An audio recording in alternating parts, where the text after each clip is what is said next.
The way that I watched Alfred Hitchcock's 1946 film Notorious is a recipe I would encourage you to follow. You should eat some shrooms and then just enjoy gazing at Ingrid Bergman and Alfred Hitchcock's masterful composition, his meticulous photography, and this incredible film, which I'll go on record right now. I've thought it over. Notorious is my new favorite Alfred Hitchcock film. It used to be Rebecca, with Psycho followed pretty close behind there, but Notorious is just perfectly crafted.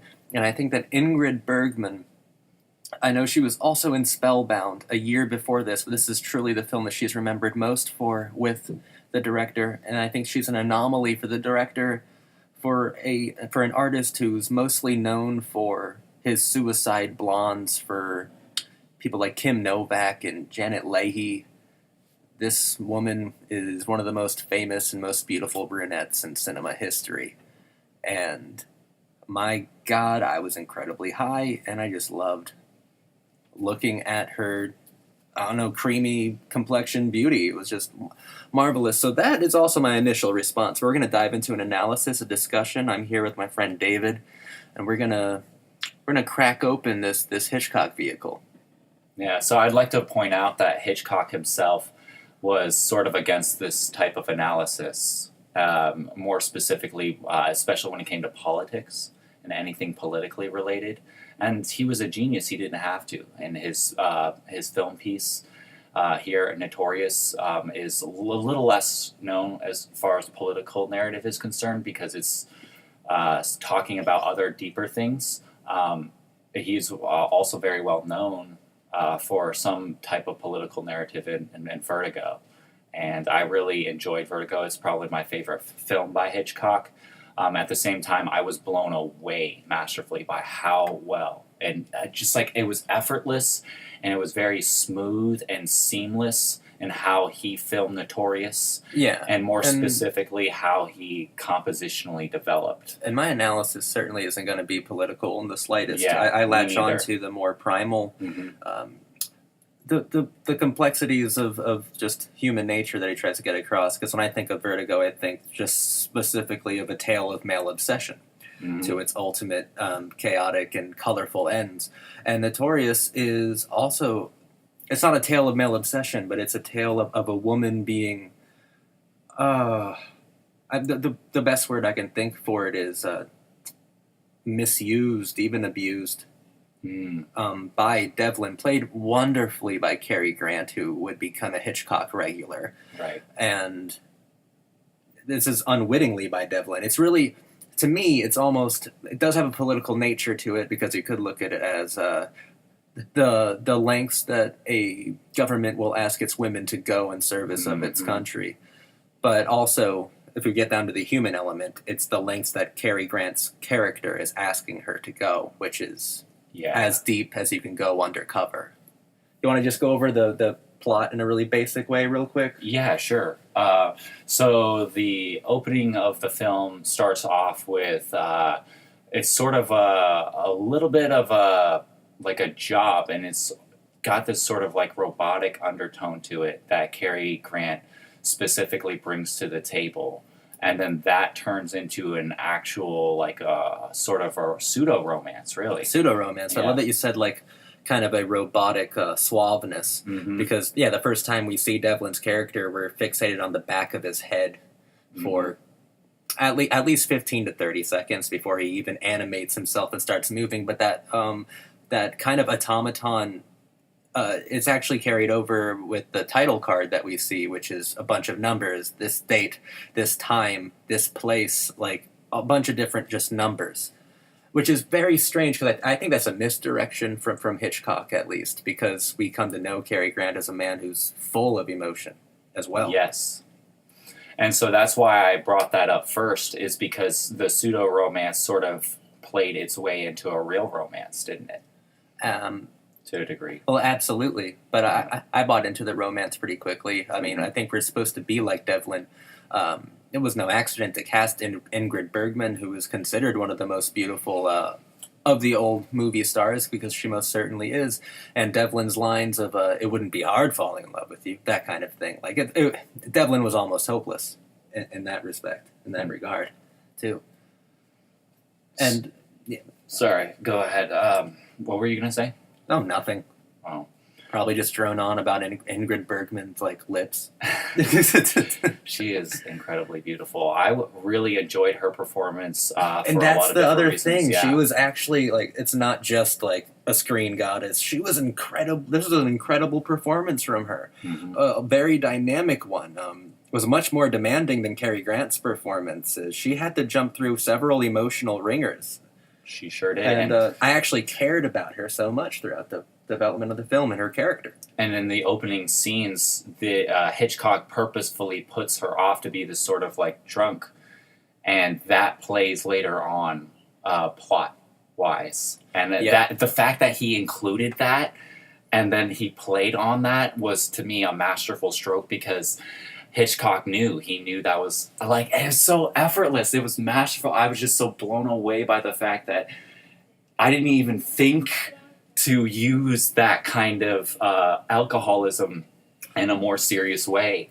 And we'll get into that later. And it goes with the suspense of the latent misogyny that Hitchcock's expressing here, because the alcohol plays in a big way. Like, is she sick or is she just drunk? Like, we're trying to blame a woman for being destructed by outside forces that we put her into. Like, Hitchcock always said very complicated things in a very, not artificial narrative, because the narrative is pretty complex, but I guess that what made Hitchcock so amazing and why his name still has a certain power to it is because his films had a very certain and exquisite power to them, an unexpected power. And I agree with that. He has a namesake to him, definitely. And Hitchcock, he went further with this for me, because with his namesake and keeping his namesake, because he was very nuanced in discussing and portraying trust, and that was very thematically obvious throughout. Absolutely. I've been on record on this channel as saying that there are three, like, just undeniable geniuses, almost prodigies of American film, and that is Stanley Kubrick, Orson Welles, and Alfred Hitchcock, all fit into the same indescribable category of this. Art was just so natural to them that one of the reasons why he'd oppose a kind of critical analysis like this of his films, I believe, is that Hitchcock just assumed it was just so obvious. You know, like, if you asked him, I'm sure he'd say, well, I just filmed it. I just filmed this scene in the best way I thought possible. It's just that Alfred Hitchcock's best possible way is transcendentally perfect. The camera work in this film is fantastic. The photography is almost beyond comparison, even within Hitchcock's catalog. You're either dealing with a completely mobile camera, or you're dealing with almost the most perfect examples of Dutch angles or symmetrical framing possible. And of course, at the center of each frame is one of the most beautiful women in the world. So Notorious has to be considered one of the greatest films ever made, just based on its compositional qualities and values. This really is, everything that you think of Hitchcock is done perfectly here. There's I'm going to dive into a scene that I really liked, just right off the bat. It was the entire sequence at the party, where beforehand Ingrid Bergman's character, Alicia, had taken a key to the cellar, to the wine cellar, and they were having to figure out a way to get Cary Grant's character in there so he could rummage through the materials before the wine ran out and before Claude Rains' character could discover them. And it went through so many all of these objects and all of these different objectives and time limits had dynamic interplay with each other. And it was almost like watching a conductor, and that's also the scene in which Alfred Hitchcock has his cameo, so I consider that a meta moment as well. And it was him right before the time limit has been properly made by showing us how much champagne and wine is left. And then it's a very quick cameo and he just walks away, but that's almost like the maestro starting the instruments. Like, here we go. Okay. It's going to rise and rise and rise. And the finale of that entire scene is not Claude Rains discovering Cary Grant in the cellar. It's Claude Rains discovering Ingrid Bergman in Cary Grant's arms. Mm. So even then, it subverts your expectations by giving you something even more emotionally important in that scene. Because then you realize that's the subtext of what's going on.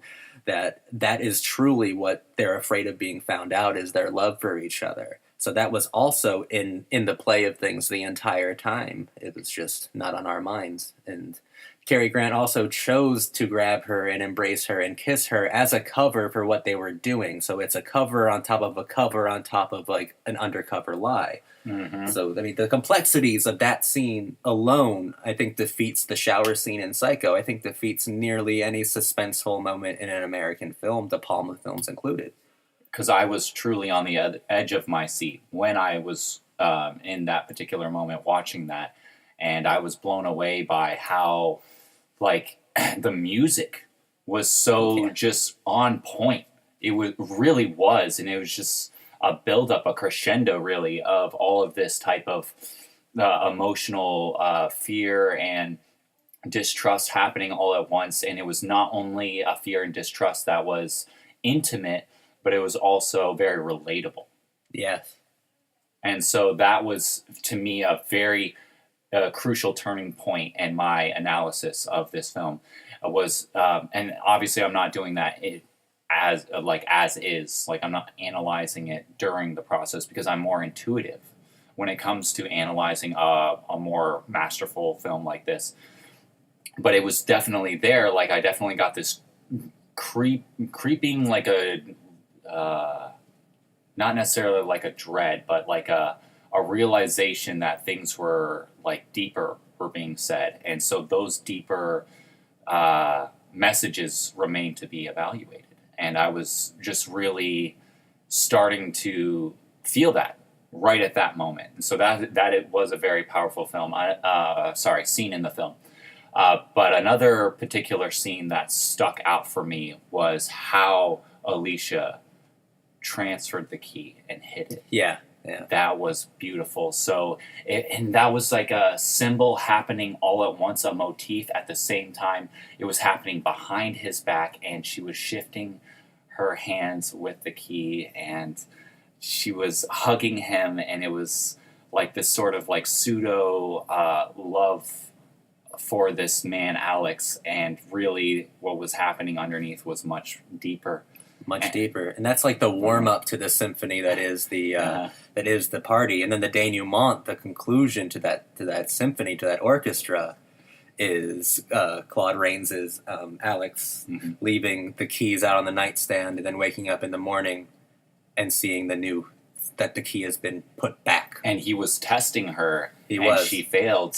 And then you're like, you want her to fail, though, especially in something like that, just because you obviously don't want her cover to be blown, you don't want her to be hurt, but it was a diversion too of narrative point of view, because Hitchcock was a genius in every single department, but one of his, I think, most underlooked departments in which he, I think, did a lot of innovative and pioneering storytelling was through the point of view.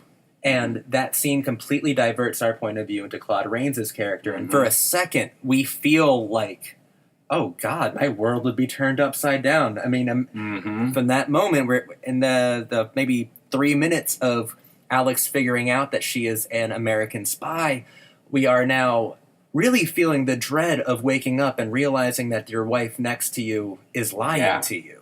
Mm-hmm. And that's what I was pointing to, was the fact that Hitchcock did that so effortlessly. It was just so smooth. And it was like, whose side am I on? Like, at that particular moment. And you're obviously, I'm on the side of getting justice and meeting justice out against anyone. But it's just impossible not to relate to that kind of like mortal dread of, oh no. Yeah. You know? Because Alex is, I mean, he's an awful Nazi, whatever, but he is painted as the dumbest and dimmest of the bunch, and possibly the useful fool of that Right, of the that useful group. fool. Yeah, I would say that's a very good answer to that. So it's that plays in thematically further on as well, doesn't it? Yeah, and that's Yeah. why the ending is not. I mean, you do. It's equal parts dread and satisfaction, Right. because you want to see this person punished for poisoning Ingrid Bergman for weeks, and also for, I'm sure, the war crimes he committed as well. You want to see him punished, and it's good. It feels good. But the way that Alfred Hitchcock frames Claude Rains walking back into his tomb, his house, his mansion, is so full of dread, and that music is swelling into a minor awe. Yeah. So the plot, just to catch things up here, is I diminished all like the purpose of doing the plot. Sorry, guys. so basically what happens is Cary Grant is really a spy and a detective for a particular organization which is unnamed throughout the film. And it's mentioned at least 3 different times that the detail wasn't important as to that. And that was like one of those things where Hitchcock was basically saying in a very loud way. But it was subtle, obviously, but in a loud way that the detail didn't matter. Exactly. He's also playing on our, maybe, I think everything plays on a fear or a misconception. So he's playing on our idea of how big this big government is. You know, it just, well, of course, there's just another secret, even more secret group than the secret group I'm cognizant of. Yeah. Mm-hmm. So then that furthers in development, because throughout the conversations with these Nazis, you do hear this sort of sinister sort of bargaining happening. Mm-hmm. And it's happening over this sort of lavish eloquence, right? And it's just like so far removed from the struggles and the terrifying aspect of what the Nazis actually did. Of course, it's bookended and symmetrical, because we see them decide to execute Emile in a very nonchalant, very callous way, very shallow and superficial way, and by saying, no, in a very polite way. Oh, let me take you home. I do not want you to go driving by yourself.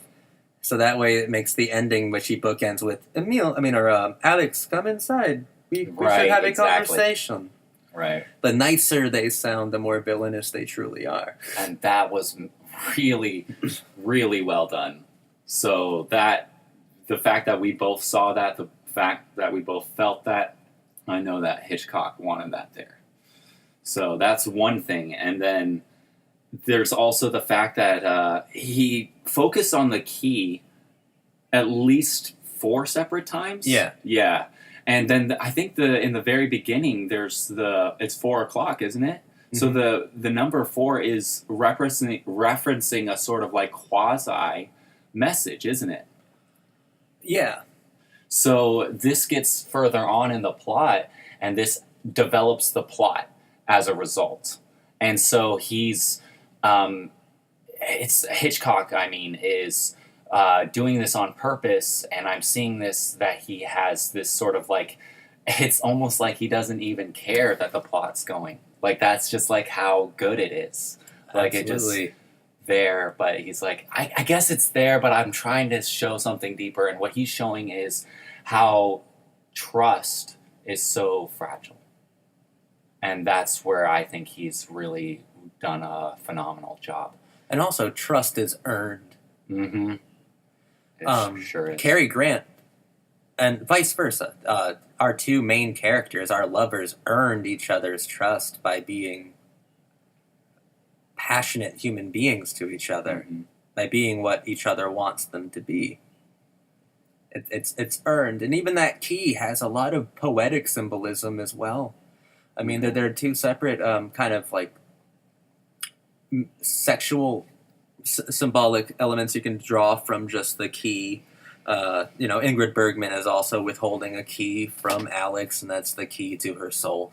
But also the most private aspect of Alex, she is just dying and can't wait to place in the hand of another man. His most private part of his masculinity.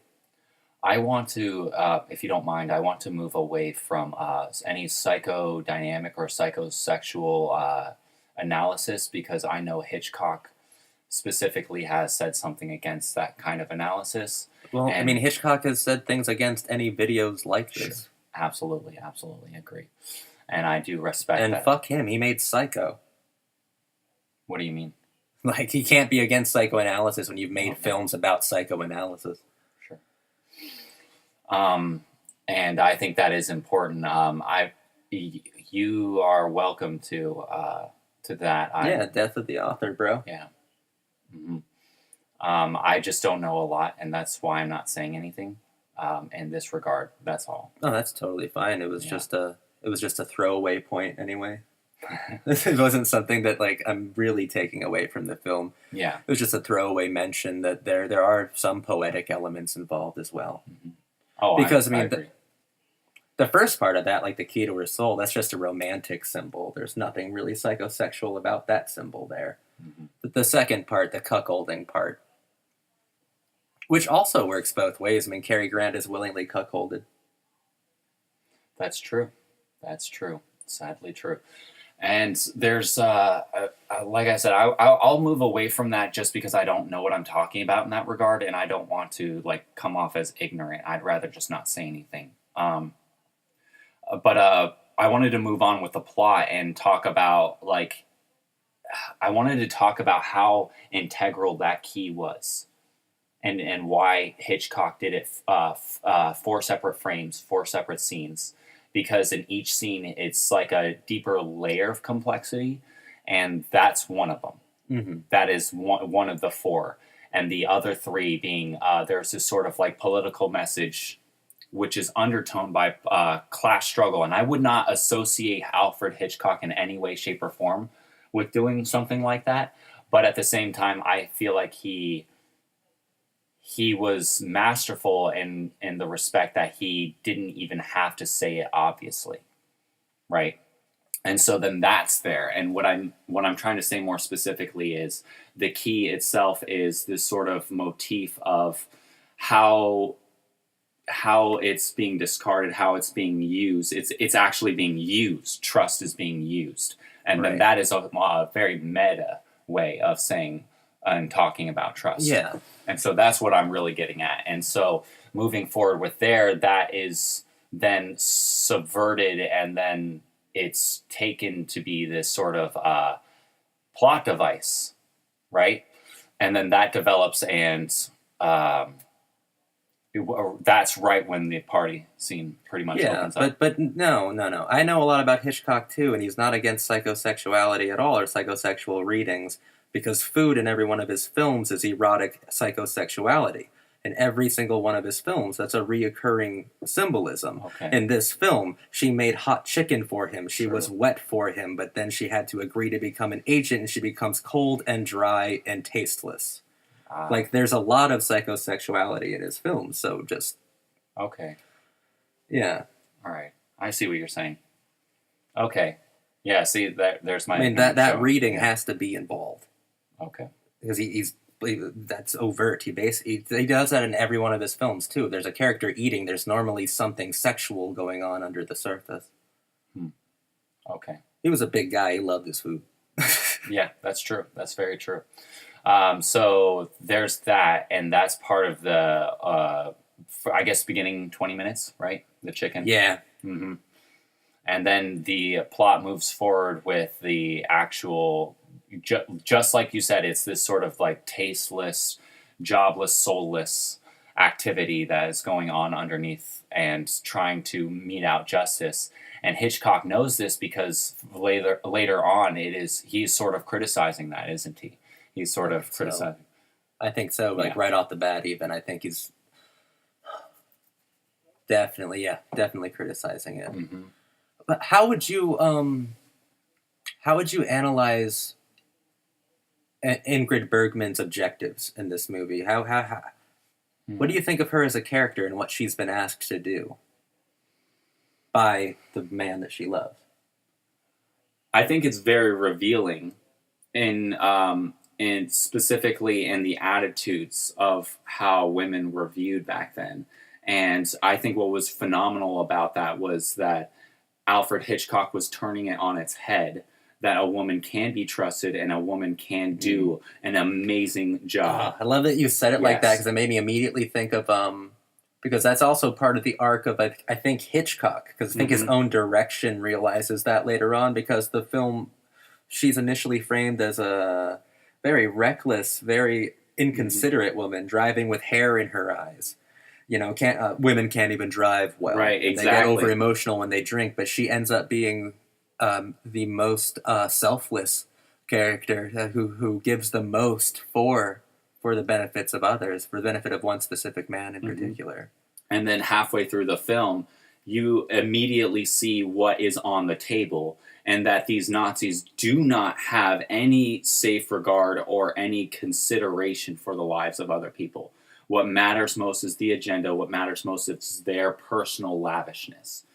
And so Hitchcock is very complex in saying this, and he's recognizing that the female role is just basically being this property. Yes. And that's specifically there by the Nazis, and they're treating Alicia as this sort of property when she's not. She's actually an undercover agent, and that was beautifully done. And I really enjoyed that. Hitchcock included that. So there was that sort of like subversion away from the standard, because this was in 46 and there was a lot of sexist attitudes back then. Almost certainly. Yeah. So the fact that he included that was very good. And then it moves forward, and he is able to evoke out a performance in her, which I was blown away by. I was blown away by not only the fact in the first beginning scenes when you see her drinking and it's behind the curtains. Yeah. And so you're automatically given the impression that this is not the full view of this woman. Exactly. And it is actually sort of a caricature of her that is being painted, and it's done on purpose. But then it moves forward, and Hitchcock is really saying, what really matters at the end of the day is love. Absolutely. That's what seemed to give her color, her purpose. It was falling in love with Devlin. Oh, how would you analyze Cary Grant's character? Cary Grant. At first, I was taken aback by him. I didn't care for him too much. He was very standoffish. He does have that natural charm, though, that made him sure. The legend that he is as well. And that smirk. That smirk, it's irresistible even for me. Yeah. And I was taken off by that because I didn't like the standoffish. It felt like at first like this sort of like the shallow man machine taking care of his objective and particularly his job and doing that. But then as the plot develops, you do see that he has this sort of fatherly care.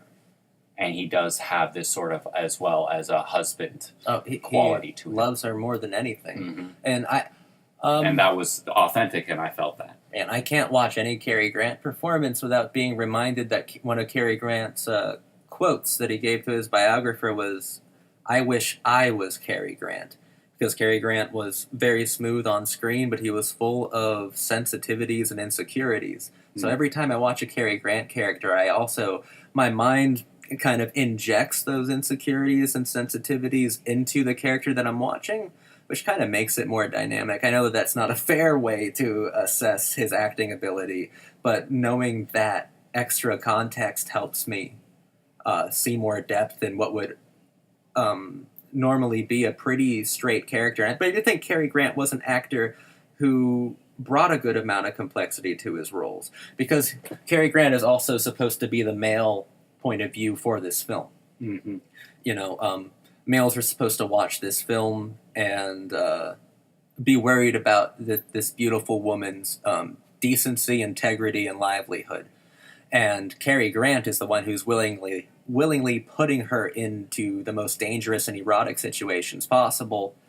And that's our point of view. That's our point of reference. And Cary Grant is supposed to act with maturity and with machismo at the same exact time, but also have a sliver of sensitivity, because he's incredibly vulnerable as well, because this is the woman that he loves married to another man, not just another man, a monstrous kind of man in his bed, making love to him. Of course, it has to be happening. And it's a very interesting that Hitchcock chose for that to be the male point of view, because it is a partly emasculated point of view, but I think it's a scene by scene, it's a more and more protective point of view. Okay. I don't know if I would completely agree with that. You mean Cary?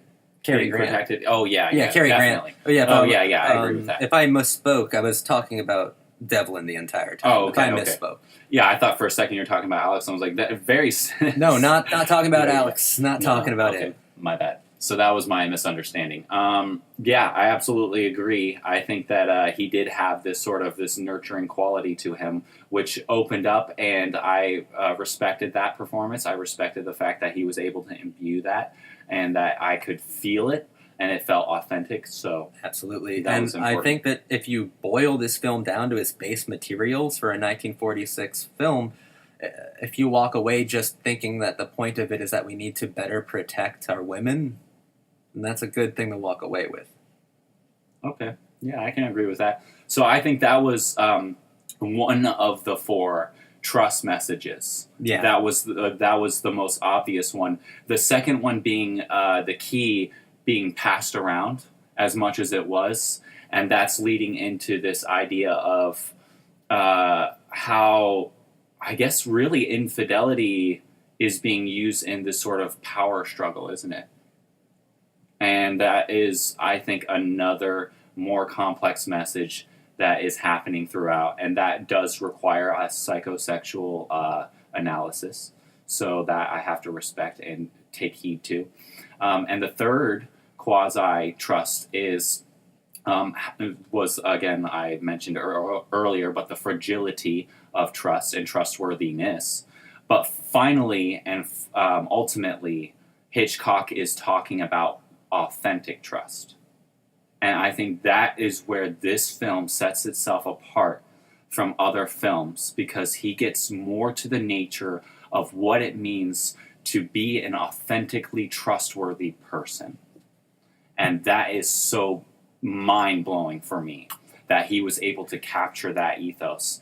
And it specifically lies in our caring for other people, their humanity, what they contribute, and how they contribute to others, and how they help and care. And we see that in Cary's performance. We see that he is actually concerned for her. He's not going to let her die. I think, that's another way that this film really is, in my opinion, Hitchcock's best film, because he is a director who is kind of known for his ability to remove himself from his art, like we've said earlier, which kind of makes him seem maybe a bit cold. And this film is full of a lot of warmth and a lot of pleas to emotions, which you don't normally see a whole lot of from Alfred Hitchcock. And let's not confuse this with sentimentality. Like David said, the word's authentic. This film's about authenticity, not sentimentality. Exactly. And I think that's a very clear demarcation into what Hitchcock is really trying to communicate, because he's really talking about, or at least what I got he was talking about was our ability to try and understand other people's intentions. No matter how dressed up and fanciful it might seem, we have to really actually question other people's motives and why they're in our lives. And that's incredibly important. And Hitchcock knows that. He knows that very well. And that's why I think this is called Notorious. It's called Notorious because we have to really break it down. We have to break down trust. We have to figure out whether it's more important to be in a life of lavish luxury or whether it's more important to really care about other people authentically. And that's what's notorious about it, because there's this kind of struggle. And that's why I mentioned in the very beginning that there's this sort of, it's under the surface, but this political idea going on, that there is this class struggle, and that Hitchcock, he's effortless in showcasing that, in that it is important. And at the same time, it is also it's not as important, obviously, as authentic trust in a particular person. And that's why this particular film is in the lens of a romance rather than Yes. a cultural thing. Absolutely. So I also see it as a film that asks the question, what would you sacrifice your women's integrity for? that's a deep question. And I think Cary Grant realizes that you shouldn't, for any reason, Hmm. sacrifice a woman's integrity. I think that's what he comes to realize. He should have been a stronger man in the beginning. I think it is important to mention the Mata Hari as well. Ingrid Bergman brings up the Mata Hari by name when she's initially asked to do this project, to sleep with people for the papers. And the Mata Hari is an impossible symbol to become, who was a dancer who slept with men and was very scandalous. So what do you? I'm ignorant to this. What do you mean by the Mata Hari? The Mata Hari being publicly deemed as a whore. Okay. When you get down to it, I respect the Mata Hari completely, but Ingrid Bergman did not want to. It's like we're talking about. Would you sacrifice a woman's integrity? What would you sacrifice a woman's decency for? Would you turn her into the Mata Hari? Is that patriotism? Because that's also questioned in the beginning. What is patriotism? Mm-hmm. And that certainly, I would hope, would be incompatible with patriotism, because for me, it's at least freedom. And Ingrid Bergman does not experience freedom in this film. Except at the very end. The very end, yeah. Because I think that's Hitchcock's point as well. Yeah. To liberate. And also, people Cary from Grant finally becomes heroic at the end. that. Right. And whereas in the beginning and throughout the middle, he is this sort of machine man doing a It's job. perfectly pitched, though. It's a wonderful depiction of heroism. Because Cary Grant's not shooting. He's not being an action star, not doing anything. He is simply cradling his love and trying to bring her out the front door. And sometimes that's the most heroic thing you can do. Something you want to go over? Yeah. I wanted to go over the fact that Hitchcock knew this, and he was juxtaposing Ingrid's performance with Madame Sebastian, and how ugly her performance was, and how calculating she was, and how Ingrid's or specifically Alicia was being used as this sort of once they found out that she was a spy. Well, exactly, and that Right. goes hand in hand with the Mata Hari as well, because, Mhm. I mean, she was defamed as a whore. I mean, she was a German spy in World War I. That's what she was. And Ingrid Bergman was supposed to play a German-American spy. Mm-hmm. So it even played on that long existing thing as well. Mm-hmm. And me specifically, I did see further that this sort of idea of trust was what scene specifically stuck out for me was the scene toward the end when Alicia realized she was being poisoned, and that these guys, Alex Sebastian's subordinates, and both Alex and Madame Sebastian are both these shadowy, enigmatic, untrustworthy figures. And so that it plays further into the developing plot device of what it really means to trust, what it means to be trustworthy. And that is, I think, very important, because it is an antithesis of that. It is a subversion. It's showing what is trustworthy, what isn't. It's a necessary element. And Hitchcock knows that. So he's very masterful in that as well. And I love the scenes where she's being poisoned as well, because, like we were talking about earlier, Hitchcock designates important objects very wonderfully. Like with the keys, when Claude Rains is walking over to investigate them at 6 o'clock in the morning, they are glistening in the light. They're shining, because that should be our point of reference. Just like when she's being poisoned, and in the scene in which she finds out she's being poisoned, the point of reference is Okay, so the teacup is in the foreground and it's incredibly large and daunting, whereas she is in the background, speaking to, I believe, Dr. And I'm not sure exactly who she's speaking to. I don't remember quite correctly, but it's one of her poisoners. Right. And it's nearly symmetrically framed within this sort of imbalance or this Dutch angle of it, because our point of reference is this super large coffee cup, which is also taking an ordinary thing and making it full of dread, but it's really just letting us know this huge, daunting figure. The way he positioned his objects within point of reference is pretty incredible, especially in that entire poisoned sequence. And that was very well said, because that was something I wasn't aware of until you brought it up to me just a moment ago, was the fact that it was right there in the foreground and it was daunting, very looming. And that is another element where what you are served and how you are served, and the way in which something is given to you, it can be used in a way that is very sinister. Absolutely, and it's an ordinary cup too. There's no Nazi insignia on it. It's just a very boring cup, and it's the most boring things that can be filled with the most amount of dread.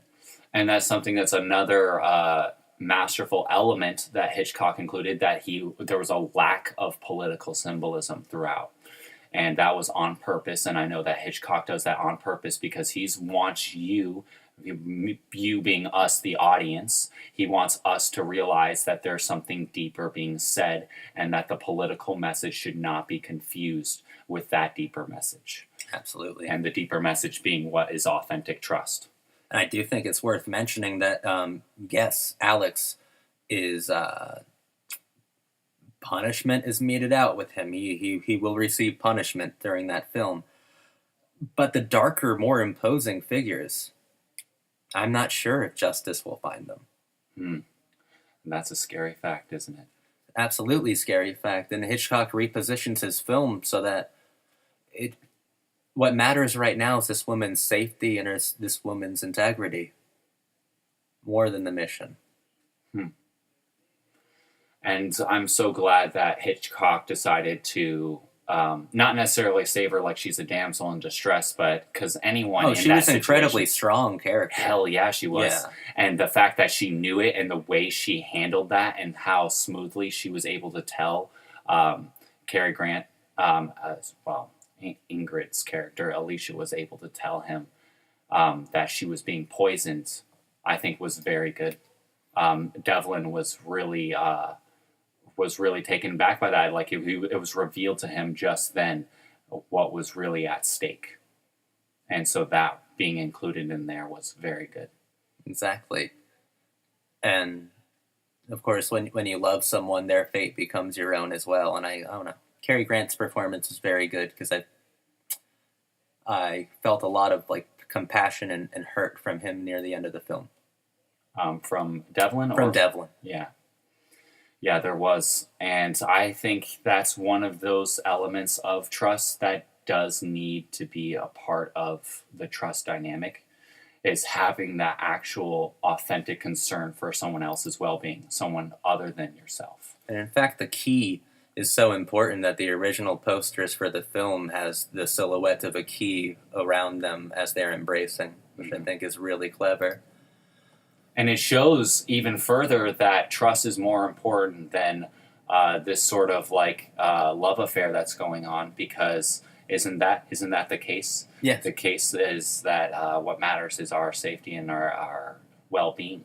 Absolutely. I positively adored this film, and I think Ingrid Bergman is a very compelling and beautiful woman to look at. It's got everything I want in a movie. Yeah. Do you have other thoughts, David? Not in particular, to be honest. I feel like I covered everything I wanted to talk about.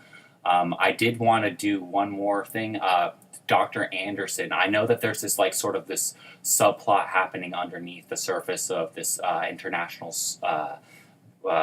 group or whatever organization trying to hunt down these criminals, right? And that there's this sort of shadowy political conversation happening in the background, but we're always shown that in the lens of Ingrid's character. So we're always given this sort of removed perspective from the actual political affairs happening.